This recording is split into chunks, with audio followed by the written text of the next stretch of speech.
같이 한번 따라합시다. 기쁨으로 하나님을 섬겨야 할 이유 4가지. 오늘 전할 말씀입니다. 세계적인 축구 스타 리오넬 메시 이야기입니다. 결혼해서 아들을 낳았습니다. 이름을 티아고라고 지었습니다. 아들이 귀엽고 너무 사랑스럽습니다. 그 아들이 원하는 일이면 무엇인지 해주고 싶었습니다. 그런데 이웃집에 소음이 우리 아기 잠을 자지 못하게 자꾸 방해를 합니다. 그래서 메시는 아들을 잠을 잘 자도록 하기 위해서 그 집을 100만 유로를 주고 샀습니다. 우리나라 돈으로 15억입니다. 아들 잠을 자도록 하기 위해서 15억짜리 집을 샀습니다. 누가? 메시가. 그리고 지난 3월 달에는 운동장에 나갈 때 왼쪽 종아리에다가 자기 아들 이름을 쓰고 나갔습니다. 그리고 골을 넣었습니다. 엄지손가락을 입에 넣고 막 빨면서 세리머니를 했습니다. 왜냐하면 자기 아들이 엄지손가락을 넣고 빠는 것을 자기가 제안한 것입니다. 여러분, 저는 이런 잡지에서 기사를 보고 사람은 자기가 좋아하고 사랑하면 그 대상하고 자기를 동일시한다, 그걸 깨달았어요. 동일시. 좋아하고 사랑하면 내 안에 너 있다, 너 안에 나 있다, 이렇게 동일시하는 것이죠. 그런데 이와 같은 놀라운 일이 주 안에서 우리에게도 있습니다. 주님이 우리를 얼마나 사랑했던지 내 안에 너 있다, 너 안에 나 있느냐, 이렇게 묻습니다. 오늘 본문 말씀의 내용은 그런 이야기죠. 하나님의 은혜를 깨달은 시편 기자가 만가지 은혜를 받았는데 이 은혜를 어떻게 보답할까 거룩한 고민을 가지고, 그래서 나는 주님을 사랑할 수밖에 없고 그래서 기쁨으로 이렇게 주님을 섬깁니다 라고 이야기합니다. 그런데 오늘 이 시편 여기 보면 아주 밝은 단어가 너무 많이 있어요. 즐거운 찬송, 기쁨으로, 노래, 감사함으로, 또 찬송함으로 그에게 감사하며 그를 섬기자, 그를 송축할지어다. 이 모든 단어들은 다 밝은 단어들이에요. 우리는 해처럼 밝고, 옆에 사람 한번 봐요. 밝은지 어두운지.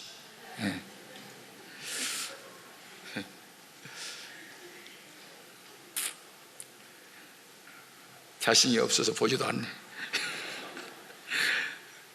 여러분, 이 짧은 5절 속에 여러 가지 표현만 다르지 한마디로 말해서 난 주님이 좋아요 라는 내용이에요. 그게 가득 차 있어요. 이 기쁨, 이 감사, 여러 가지 말로 표현만 했지 내용은 하나예요. 그래서 은혜를 받으면 기쁩니다. 편안합니다. 자신감이 있습니다. 음성은 부드럽지만 말에는 능력이 나타납니다. 우리는 해처럼 밝고 늘 불러야 됩니다. 마음에 근심 걱정 가득하면 한숨이 나오고 기쁨이 가득하면 노래가 나옵니다. 염려가 가득 차고 스트레스 많이 받은 사람은 화운데션에 밀립니다. 화장발도 안 받습니다. 따라 하십시다. 낙하산과 얼굴은 펴야 산다. 좀 따라 해봐라. 좀 이렇게 펴야 산다고 다 같이. 시작. 낙하산과 얼굴은 펴야 산다. 얼굴 좀 펴요. 그런데 이와 같이 영적으로 건강하고 그냥 언어가 늘 밝은 언어가 나오고 얼굴도 항상 환하고 입가에 미소가 있고 기쁨이 있고, 이것은요 지금 영적으로 건강한 상태에 있는 것입니다. 아멘. 이런 사람은 소원이 하나 있습니다. 어떻게 해야 내가 좀 기쁘시게 할꼬? 내가 원하는 한 가지 주님의 기쁨이 되는 것, 이 마음의 소원이 있습니다. 그런데 이와 같은 영혼이 잘 되고 범사가 잘 되고 강건한 이런 소원은 하나님을 기쁨으로 섬길 때 그 소원이 이루어집니다. 시편 37편 4절 같이 읽어봅니다. 또 여호와를 기뻐하라. 그가 내 마음의 소원을 내게 이루어 주시리로다. 아멘. 그럼 하나님을 기뻐하는 표현이 뭐냐? 기쁨으로 하나님을 섬기는 네 가지 이유를 이미 시편 기자는 말했는데, 첫 번째 이유는 하나님께서 우리를 지으셨기 때문이다. 같이 읽어봅니다. 하나님이 우리를 지으셨기 때문입니다. 그렇습니다. 하나님이 우리를 지으셨습니다.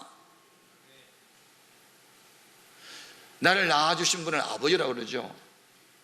아버지는 세 가지 뜻이 있어요. 나를 지으신 분, 나를 낳아주신 분, 두 번째 보호자, 세 번째 필요한 것을 공급하신 분.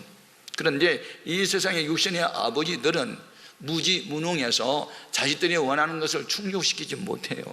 그런데 전능하신 하나님은, 우리를 만드신 그분은 우리 필요한 것을 공급할 수 있어요.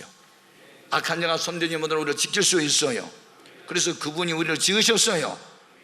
나를 지었으니까 그분이 얼마나 나를 잘 알겠어요. 무슨 물건도요, 만드신 분이 잘 알아요. 고장나면 그분한테 가져가면 금방 고쳐줘요. 잘 알아서. 여러분, 하나님이 우리를 지으셨다는 이것은요, 두 가지 차원이, 하나는 맨 먼저 인간을 하나님이 창조했다 하는 의미가 하나 있고, 또 하나는 죄로 타락한 인간을 다시 지었는데, 리크리에이션을 다시 재창조를 했는데, 그리고 예수 안에서 나를 다시 지어주셨다. 이게요, 더 큰 은혜입니다. 이미 우리는 폐기 처분할 수밖에 없는 그런 죄인입니다. 그런데 대장장이 아저씨처럼 고물을 불러들여가지고 그것을 풀무불 속에 집어넣어가지고 망치로 두들겨서 새 연장을 만들듯이 우리를 그리스도 안으로 끌어들어오게 해서, 그리스도 예수 안에서 우리를 주님의 대속의 은혜로 새 생명을 얻게 했으니, 우리는 그리스도 예수 안에서 새로 지음을 받은 피조물이 되는 것입니다. 이 일로 인하여 우리는 감격하고 하나님을 섬길 수밖에 없습니다. 고린도후서 5장 17절을 보겠습니다. 그런즉 누구든지 그리스도 안에 있으면 새로운 피조물이라. 조건입니다. 그리스도 예수 안에 있어야 됩니다. 고기는 물 안에 있어야 살고, 나무는 뿌리를 땅에 뻗어야 살듯이 우리는 언제나 예수 안에 있어야 됩니다. 성경 안에 있어야 됩니다. 교회 안에 있어야 합니다. 3절 상반절에 여호와가 우리 하나님이신 줄 너희는 알지어다. 여러분, 하나님의 호칭을 왜 이중으로 씁니까? 여호와는 누구고 하나님은 누굽니까? 같은 분이에요. 최낙중, 내가 대학에 가서 강의할 때 나보고 교수라 그래요. 다른 교수에 부흥회할 때는 나보고 강사님이라 그래요. 우리 해오름교회 오면 나를 담임 목사라 그래요. 저희 아내는 나보고 요보라고 불러요. 나에 대한 호칭이 많은 것처럼 하나님에 대한 호칭이 많은데, 여호와는 무슨 뜻이고 하나님은 무슨 뜻일까? 같은 하나님이에요. 그런데 여호와는 자존자, 스스로 계신 분, 또 하나는 약속한 것을 반드시 이행하신 분, 그럴 때는 여호와라는 이름을 썼고요, 전능자, 올마이티, 능력이 무한하신 분을 소개할 때는 하나님이라는 말을 썼어요. 그래서 히브리 말로는 여호와는 야훼라고 썼고 하나님은 엘로힘이라고 썼는데, 그 말은 강하고 능하신 분, 그러니까 강하고 능하기 때문에 모든 약속을 지킬 수가 있는 것이죠. 그분이 우리를 지으셨다는 겁니다. 완전하신 하나님을 강조하는 겁니다.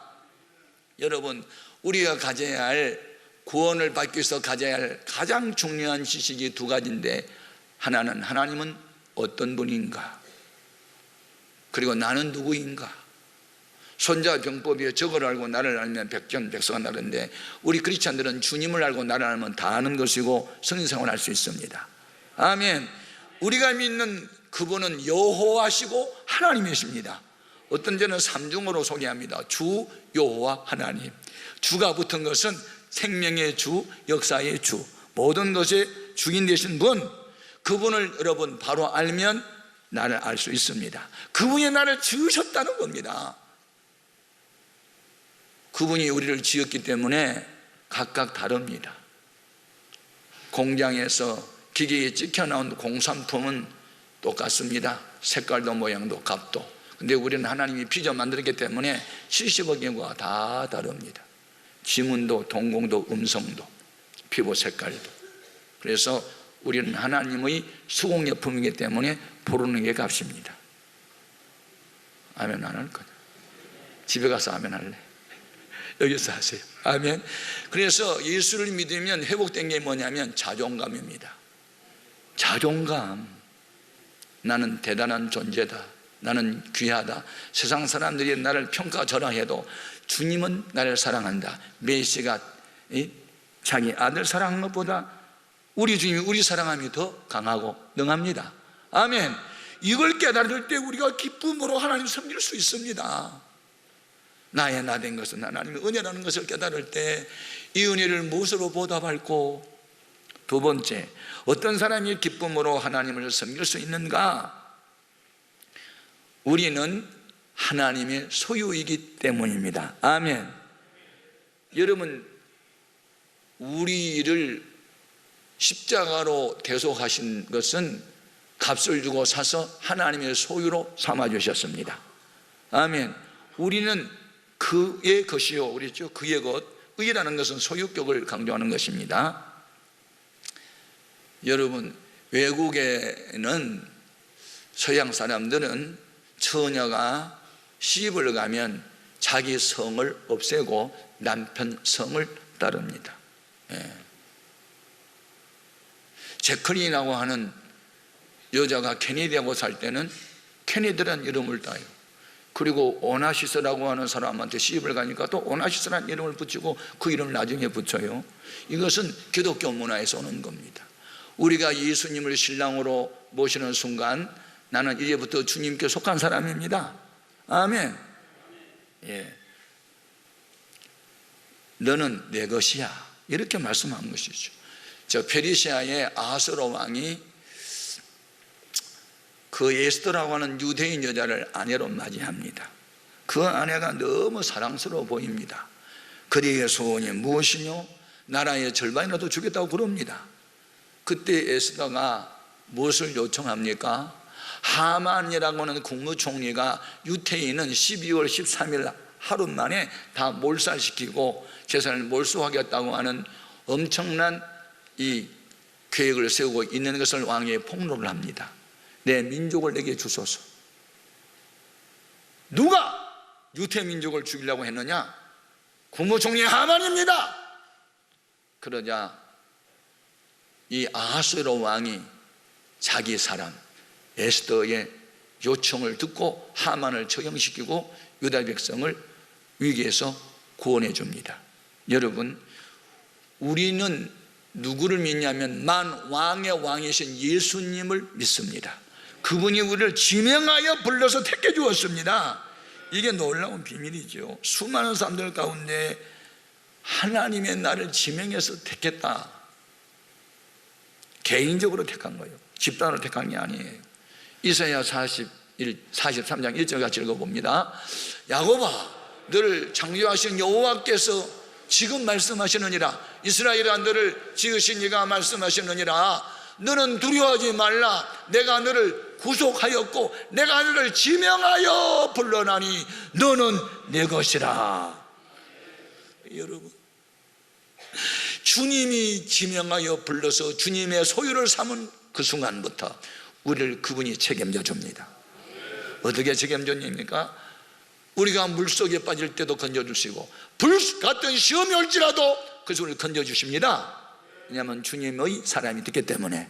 자, 이사야 43장 2절 3절 또 읽어봅니다. 네가 물 가운데로 지날 때에 내가 너와 함께 할 것이라. 강을 건널 때에 물이 너를 침몰하지 못할 것이며 내가 불 가운데로 지날 때에 타지도 아니할 것이요 불꽃이 너를 사르지도 못하리니. 아멘. 이렇게 지명받아 택해서 주님의 것 되는 순간부터 주님은 늘 책임져 주십니다. 물이 너를 침몰하지 못한다. 바닷물도 이스라엘 백성이 그 바다 가운데 난 길로 갔잖아요. 요단강 물이 그들이 건너려고 할 때 물이 쌓였잖아요. 사드락과 메삭과 아벳느고가 불 속에 던져졌어도 하나님이 끌어내잖아요. 이것은 지명하여 택함을 받은 사람들에게 주어지는 특권이었습니다. 하나님이 여러분을 지명하여 불러주신 것을 믿으시기 바랍니다. 그래서 우리는 기쁨으로 하나님을 섬길 수밖에 없습니다. 세 번째, 기쁨으로 하나님을 섬길 수밖에 없는 이유 같이 읽겠습니다. 우리는 하나님의 백성이기 때문입니다. 아멘. 예. 한 나라를 이루기 위해서는 세 가지 요소가 필요합니다. 첫째, 영토. 두 번째, 백성. 세 번째, 통치자, 주권자. 하나님이 세운 나라 하늘에 있습니다. 그리고 그의 백성 우리입니다. 그리고 우리를 통치하신 왕은 하나님이십니다. 아멘. 우리를 하나님의 백성이 되게 했다. 이것은 그래서 구원은 타동사요. 내 의지, 내 행위로 구원받은 게 아니고 하나님의 조건 없는 사랑과 예수님의 대성의 은혜와 성령님의 깨닫게 하심으로 삼일째 하나님이 우리를 구원해 주셨습니다. 그러면 이렇게 은혜로 구원을 받은 우리는 무엇으로 하나님을 기쁘시게 할까요? 하나님은 우리를 백성으로 삼아주신 목적이 있어요. 예수님이 십자가에서 피 흘려 우리를 구속하시고 죄를 용서하신 목적이 있어요. 그 은혜를 찬송하기 위해서. 아멘. 에베소 1장 5절 6절입니다. 그 기쁘신 뜻대로 우리를 예정하사 예수 그리스도로 말미암아 자기의 아들들이 되게 하셨으니 이는 그가 사랑하시는 자 안에서 우리 거저 주시는 바 그의 은혜의 영광을 찬송하게 하려는 것이라. 아멘.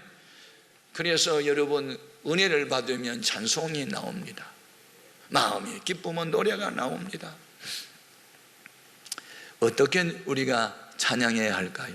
기쁨으로 해야 하고 즐거움으로 해야 됩니다. 자, 본문 1절 2절 읽어봅니다. 온 땅이여 여호와께 즐거운 찬송을 부를지어다.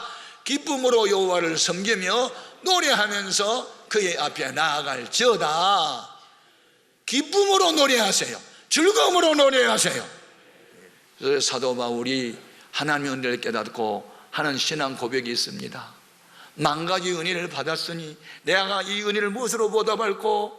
그의 신앙 고백 빌립보서 1장 20절 이하 같이 읽어봅니다. 나의 간절한 기대와 소망을 따라 아무 일이든지 부끄러워하지 아니하고 지금도 전과 같이 온전히 담대하여 살든지 죽든지 내 몸에서 그리스도가 존귀하게 되게 하려 하나니 이는 내게 사는 것이 누구니? 그리스도니 무엇도 유익함이라 죽는 것도 유익함이라. 사랑은 죽음보다 강합니다. 예수님이 우리를 사랑하였기 때문에 십자가에서 죽으셨습니다. 죽음으로써 사랑하는 이런 것이라고 보여주었습니다. 오늘날 우리가 진정 주님을 사랑한다면 주님의 몸된 교회를 위하여 죽을 수 있어야 합니다. 이것이 사랑이요, 자원하는 종이 되는 것입니다. 그래서 이거 우리가 교회에 섬길 때 기쁨으로 하는 겁니다. 저는 이번에 우리 청년들 190여 명이 수련을 다녀왔습니다. 그때 어느 장로님과 어느 안수 집사님이 그 뒷바라지는 모습을 보았습니다. 기쁨으로, 감사함으로. 이게 뭡니까? 이게 아바드입니다. 은혜를 받았는데 어떻게 보답할꼬? 그렇게 우리가 해야 하나님 기뻐하실 줄로 믿습니다. 네 번째, 우리가 기쁨으로 하나님을 섬겨야 할 이유는, 자 같이요, 우리는 하나님이 기르시는 양이기 때문입니다. 하나님과 우리의 관계를 목자와 양의 관계로 이야기합니다. 짐승 가운데 목자 없이 살아갈 수 있는 짐승, 목자 없이 살아갈 수 있는 짐승은 맹수들. 그런데 양은 순해가지고 맹수 앞에 그냥 잡혀 먹습니다. 맹수에. 그러니 목자가 필요해요. 양은 세 가지 약점이 있어요. 그래서 목자가 필요한데, 첫 번째 무슨 약점이 있냐면 방향 감각을 몰라요. 일단은 우리를 떠나서 들에 풀을 뜯다가 길을 잃어버리면 자기 발로 집을 못 찾아와요. 개도 찾아오고 소도 찾아오는데 양은 못 찾아오는 거예요. 그래서 목자가 필요해요. 우리는요, 방향 감각을 잃어버린 양과 같아요. 1시간 후에 일어날 일을 몰라요. 안타까워요. 제가 그렇게 존경했던 장로님 한 분 계세요. 주교한 박사님. 목회자의 건강을 위해서 1년에 한 3억씩을 썼던 귀한 분입니다. 너무 좋은 분인데 어디에 오지에 선교를 갔다가 선교사들과 함께 문화체험을 하여 보겠다고 그 나라 사람들은 돼지고기를 생고기로 먹어요. 그러니까 이분도 같이 문화체험하겠다고 그걸 잡수셨는데 급성 간암에 걸려서 돌아가셨어요. 그거 먹으면 죽을 줄 알면 누가 먹어? 안 먹지. 음식 먹고 죽었어요. 너무 안타까워. 이게 우리와 똑같아. 인간이요 대단하게 뭐 IQ가 있고 지식이 많고 뭐 지혜가 있는 것 같아도요, 아니 눈에 보이지 않는 바이러스에 감염되면 죽는다니까요. 이렇게 인간은 무지하고 무능해요. 양 같아요. 우리를 도와줘야 할 분이 계셔야 돼요. 주님이 계셔야 되는 거예요. 예, 여러분 기억하세요. 하나님이 도와주지 않으면 아무것도 할 수 없다고 고백해야 됩니다. 아멘. 그리고 이 양의 두 번째는요, 맹수의 공격을 이겨내지 못해요. 힘도 약한 데다가 이 눈도 약시에다가 그 다음에 빠른 발도 없고 힘도 약하기 때문에 맹수 나타나면 그냥 당하는 거예요. 그래서 목자가 필요한 거예요. 우리 인간은 그렇게 연약한 존재입니다. 그래서 우리는 주님을 따라야 됩니다. 목자 곁을 떠나는 양은 위험합니다. 맹수밥이 됩니다. 그래서 양이 목자를 찾아올 수 없어서 목자가 양을 찾아가잖아요. 이런 양을 제발로 올 수 있으면 뭐로 쳐들어가요? 오늘 우리가 힘들어할 때 이것이냐 저것이냐 선택해야 할 때 그때 목자되신 주님 찾아오셔서 분별력을 주시기 때문에 방향을 잃지 않을 수 있습니다. 예수님이 우리 선한 목자십니다. 그분만이 우리가 걸어야 할 길이고 구원의 길이고 승리의 길입니다. 요한복음 14장 6절을 같이 읽어봅니다. 예수께서 이르시되 내가 곧 길이요 진리요 생명이니 나로 말미암지 않고는 아버지께로 올 자가 없느니라. 그렇습니다. 우리 주님이 지키셔야 합니다. 건강을, 우리의 자녀를, 우리의 사업을, 아니 우리의 믿음을, 받은 바 은혜를 주님이 지켜주셔야 합니다. 어떤 사람을 지킵니까? 주님 떠나지 않고 죄 짓지 않고 바르게 살면 주님이 지켜주십니다. 요한일서 5장 18절 같이 읽겠습니다. 하나님께로부터 난 자는 다 범죄하지 아니하는 줄을 우리가 아노라. 하나님께로부터 나신 자가 그를 지키심에 악한 자가 그를 만지지도 못한다. 여러분 인내의 말씀을 지키시고 신앙 양심을 지키고 감동형을 순종하세요. 그러면 주님이 지켜주십니다. 양의 세 번째 약점은요, 오염되기 쉽습니다. 자기 몸에 묻어있는 때를 자기가 못 지워요. 꼭 목자가 이렇게 씻어줘야 됩니다. 우리의 좋지 못한 생각과 언행과 행실을 목자 되신 주님이 씻어주시는데 어떻게 씻어주시냐면 주님의 입에서 나온 말씀으로 우리를 씻어주십니다. 아멘. 요한복음 15장 3절 같이요. 너희는 내가 일러준 말로 이미 깨끗하여 졌으니 내 안에 거하라. 나도 너희 안에 거하리라. 가지가 포도나무에 붙어 있지 아니하면 스스로 열매를 맺을 수 없음 같이 너희도 내 안에 있지 아니하면 그러하리라. 주님의 보혈이 우리의 허물을 씻었습니다. 주님의 말씀이 매일매일 우리의 마음과 생각을 깨끗하게 해줍니다. 우리가 스스로 깨끗할 수 없어요. 주님이 목자가 우리를 씻어주셔야만 됩니다. 그래서 우리를 양이라고 한 거예요. 여러분의 정체성을 분명하게 하십시오. 나는 유약한 양이요 주님은 전능하신 선한 목자시니 목자가 내 곁에 계시고 그분이 날 인도하는 대로 따라만 가면 내 생에는 그분이 보장시켜준다. 그래서 나는 주님을 찬양할 수밖에 없다는 겁니다. 말씀을 맺겠습니다. 하나님은 전지전능하신 왕이시고 우리는 그가 다스리는 백성입니다. 우리를 지명하여 자녀로 삼아 주셨습니다. 그분은 우리의 선한 목자가 되십니다. 그러므로 나는 주님 떠나 살 수 없으니 주님 따라가겠습니다. 주님 안에서 살겠습니다. 명령하면 순종하겠습니다. 그리고 주님을 기쁨으로 섬겨 살면 주님 평생 우리를 떠나지 아니하시고 영원히 함께할 줄로 믿습니다. 그 같은 은혜가 있기를 주님의 이름으로 축복합니다. 기도하겠습니다.